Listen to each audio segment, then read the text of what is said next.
Our discussion forums are the main place we practice making and criticizing arguments. So let's talk about how we can do this well.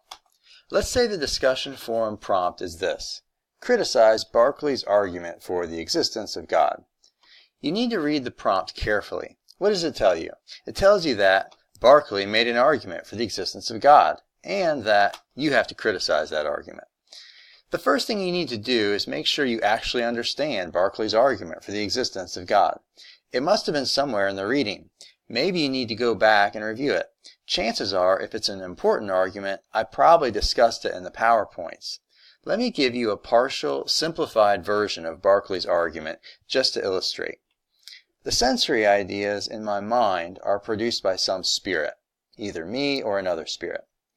My sensory ideas are stronger, livelier, and more distinct than those which any human can cause in their own imaginations. Therefore, a non-human spirit causes my sensory ideas, and we can call this spirit God. Now let's say you've reviewed the notes in the reading and you feel like you understand the argument. How do you go about criticizing it? There are basically two ways. You can attack the validity of the argument, or you can attack the premises of the argument, either by showing that a premise is false or by showing that a premise is unjustified. Let's start with attacking the validity of an argument.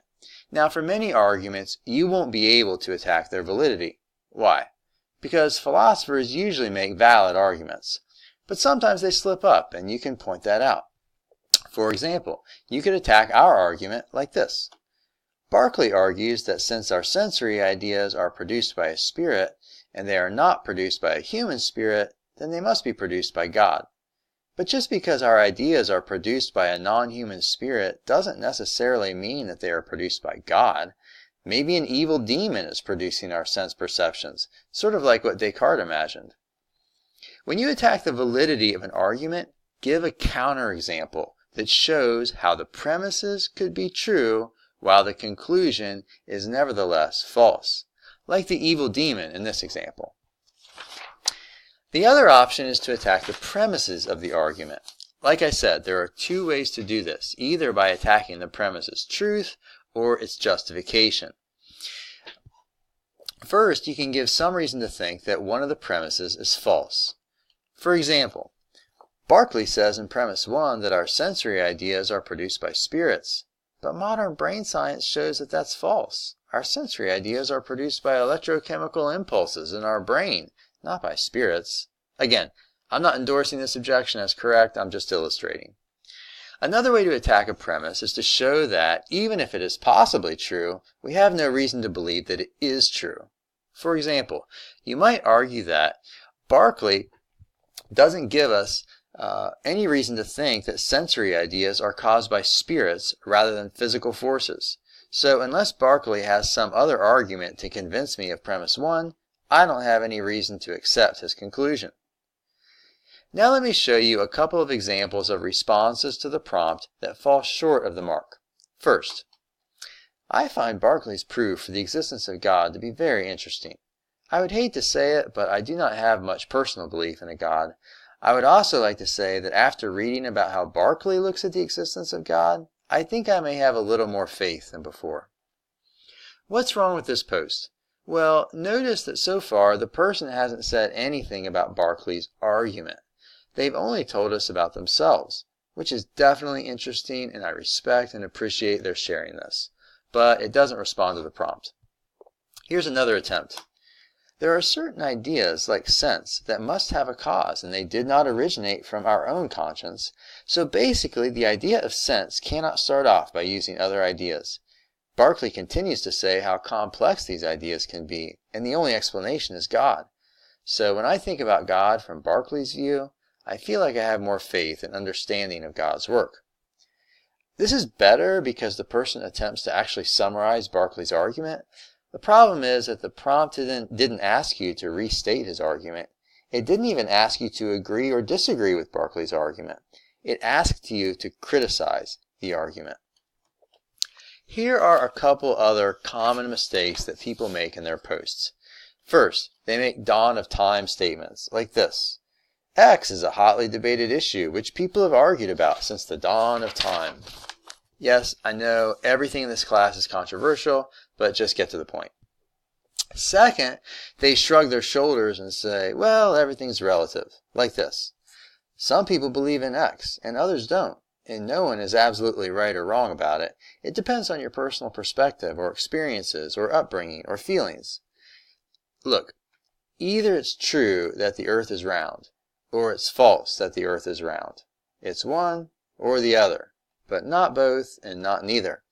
So if I believe in a round earth and you deny a round earth, then one of us is absolutely right and the other is absolutely wrong. Relativism is a popular position because it seems like a good way to get along with people who disagree with you, but it denies the laws of logic. It also shuts down conversation. If everybody's already correct, then there's nothing worth arguing about. Okay, well, after you've made your first post, how do you go about responding to the posts of others? Here's how not to respond. Let's say Bianca has this post. Berkeley says in premise 1 that our sensory ideas are produced by spirits, but modern brain science shows that that's rubbish. Our sensory ideas are produced by electrochemical impulses in our brains, not by spirits. Ali gives this response. Bianca, I totally agree with what you said. Your point about ideas was really interesting. I never thought about it that way. Great post. What's wrong with this post? Well, it doesn't advance the conversation at all. I'm talking about Ali. It doesn't give us anything to talk about or respond to. It just communicates vaguely positive feelings. Here's another failed response from Camila. Bianca, I agree with you. We learned in my anatomy class that we learned about those synapses and electrochemical impulses. That's what causes all our ideas, not just our sensory perceptions. Now, this post is really just repeating the same point that the author, Bianca, already made without adding anything new. It doesn't advance the conversation either. There are 3 kinds of responses to your classmates' initial posts that advance the conversation. You can either make an objection to the author's post, or ask the author a question about their post, or answer an objection or a question that's been made. This may sound harsh. You might think, can't I ever just agree with someone? My answer is that mere agreement may sound nice, but it's boring. It doesn't give us anything to talk about. Offering an objection doesn't mean that you actually disagree with the person. It doesn't mean that you accept the objection yourself. You're just inviting your classmate to talk more about their position and why they hold it. Your replies can be responses to other people's replies. Here's an example. Camila answers a question that Bianca had directed towards Ali. The goal here is to have long, fruitful conversation threads where people raise and respond to a series of questions or objections from their classmates.